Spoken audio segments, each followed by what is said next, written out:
Oliver checked his watch for the third time in 5 minutes. The restaurant was too warm, the music too soft, and he was already planning his exit strategy. Another blind date set up by his sister. Another wasted Thursday night, when he could have been home reviewing blueprints for the museum project. He'd built his career on precision, on clean lines and calculated angles. And lately that's all his life had become. Efficient, predictable, empty in ways he didn't like to admit. He was about to text his sister some polite excuse when the door swung open and a woman stumbled in, dripping wet, her hair plastered to her face, her dress clinging awkwardly to her frame. She was clutching a purse that looked like it had been through a car wash. Oliver felt his jaw tighten. This was Clara, his date, and she looked like she'd just crawled out of a lake. She spotted him and hurried over, leaving a trail of water across the polished floor. "I'm so sorry," she said, breathless and laughing at the same time. "I know I look like a disaster." There was his dog on the side of the road, just sitting there in the rain, scared out of its mind. I couldn't just drive past it.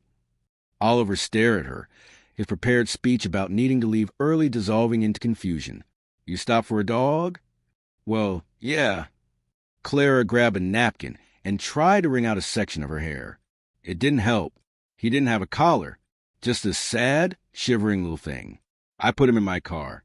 He's out there now. Actually, I cracked the windows." She finally looked up at him, her eyes bright despite the mascara smudge beneath them.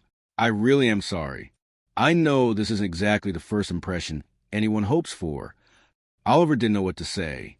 He'd been ready to judge her, to write off the whole evening, but there was something disarming about her honesty. She wasn't trying to hide her mess or make excuses. She was just standing there, soaked and smiling, like rescuing a random dog in a thunderstorm was the most natural thing in the world. "Sit down," he heard himself say. "You're making a puddle." She laughed, a real laugh that made the couple at the next table glance over. "Fair enough."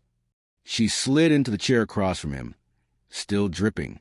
"So, you're Oliver, the architect. My friend Sarah said you design buildings that make people cry." "I don't know about that," Oliver said, though he felt a flicker of pride. "I just try to make spaces that feel right. That's the same thing, isn't it?" Clara leaned forward, her elbows on the table, completely unself-conscious about her appearance. Making someone feel something just by being in a room you created. That's powerful. He hadn't thought about it that way in years. Somewhere along the line, his work had become about budgets and deadlines, about impressing clients and winning awards. He couldn't remember the last time he designed something just because it felt right. They ordered food, and Clara told him about her work teaching art to teenagers in underserved neighborhoods. She talked about a kid named Marcus who wouldn't speak the first 3 weeks, then one day painted a portrait of his grandmother that made Clara cry.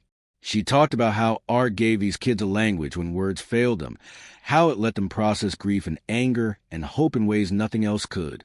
Oliver found himself leaning in, listening, really listening. "That sounds incredible," he said. "How did you get into that?"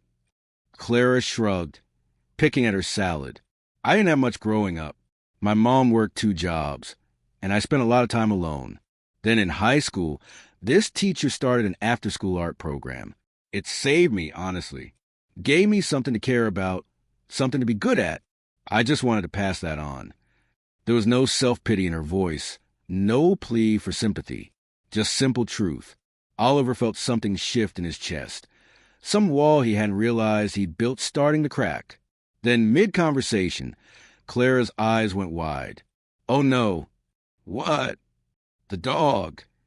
She bolted up from the table, nearly knocking over her water glass. "I think I see him. Outside, running." Oliver turned to look through the rain-streaked window and saw a blur of wet fur darting past the parking lot. Clara was already moving, throwing a $20 bill on the table as she ran for the door. Oliver hesitated for maybe half a second before following her. The rain hit him like a cold slap. His suit jacket was soaked instantly, his dress shoes slipping on the wet pavement. Clara was ahead of him, calling out to the dog in a voice that was half laughter, half desperation. The dog thought it was a game, zigzagging between cars, tail wagging, completely oblivious of the chaos it was causing. Come here, buddy, Clara coaxed, crouching down, her arms open. Come on. It's okay. The dog stopped, tilted its head, then bolted again. Oliver lunged and missed, landing hard on his knees in a puddle. Clara turned back, saw him sitting there drenched and muddy, and burst out laughing. And despite everything, despite the fact that his $800 suit was ruined and his carefully managed evening had completely derailed, Oliver started laughing too. They finally cornered the dog behind a dumpster, both of them panting and soaked through. Clara scooped him up, and the dog licked her face gratefully, as if he hadn't just led them on a 10-minute sprint through a downpour. Oliver pulled off his jacket and wrapped it around the trembling animal. "You're good at this," Clara said, watching him gently secure the dog in her car. "At chasing dogs in the rain?" Oliver shook his head. "First time, actually." "At caring," she said quietly. "You didn't have to follow me out here." He met her eyes, water dripping down his face. "Yeah," he said, "I did." They went back inside to pay the full bill, both of them leaving puddles wherever they stood. The hostess looked horrified, but Clara just smiled and apologized, and somehow that made it okay. They sat in Clara's car for an hour, the dog curled up in the back seat, talking about everything and nothing while the rain drummed on the roof. That night turned into coffee the next week, which turned into walks to the park, which turned into Oliver showing up at Clara's tiny apartment with takeout and staying until midnight. He started visiting her art classes, watching her guide anxious teenagers with a patience he didn't know people still possessed. One evening, he saw a girl paint a sunset that looked like hope felt, and he understood why Clara did this work. "I want to help," he told her one night. They were sitting on her lumpy couch, the dog they'd since named Charlie asleep between them. "Let me help you open a real studio, a space where you can reach more kids." Clara shook her head. "Oliver, I don't want your money." "I'm not offering money," he said. "I'm offering a partnership. I designed the space. You fill it with art. We do it together." She studied him for a long moment, and he could see her weighing whether to trust this, to trust him. Finally, she nodded. "Okay, together." It took 6 months. Oliver designed the studio himself, working nights and weekends, pouring more heart into those blueprints than anything he'd done in years. Clara fundraised, recruited volunteers, gathered donations of supplies and materials. When they finally opened the doors, 20 kids showed up the first day. Within a month, they had a waiting list. Oliver would stop by after work sometimes, just to watch. He'd stand in the doorway and see Clara moving between easels, her hand on a shoulder here, a quiet word of encouragement there. He saw Marcus, the kid who'd painted his grandmother, now teaching a younger boy how to mix colors.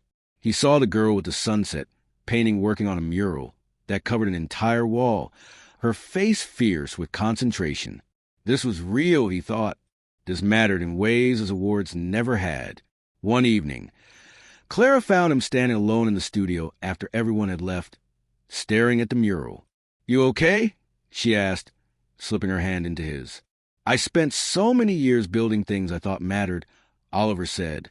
"Impressive things, beautiful things. But I don't think I understood what any of it was for until now." Clara leaned her head against his shoulder. "You built this. You made this happen." "No," Oliver said, turning to face her. "You made this happen. I just learned to stop walking out the door." She smiled, that same disarming smile from their first night, when she stood dripping in the restaurant without apology. "We both did," she said. "Together." The dog, Charlie, now older and calmer, wandered over and flopped down at their feet. Outside, rain started to fall again, soft and steady, the kind of rain that made everything feel clean. Oliver pulled Clara close and thought about that chaotic night, about how close he'd come to leaving, to missing all of this. The truest masterpieces, he'd learned, weren't the ones you planned. They were the ones that arrived messy and unexpected, built slowly through kindness and patience and the courage to stay when everything told you to go. They were painted in laughter and rain and quiet moments that mattered more than any blueprint ever could. And standing there, in a studio filled with color and hope and the promise of tomorrow, Oliver finally understood what it meant to build something that would last.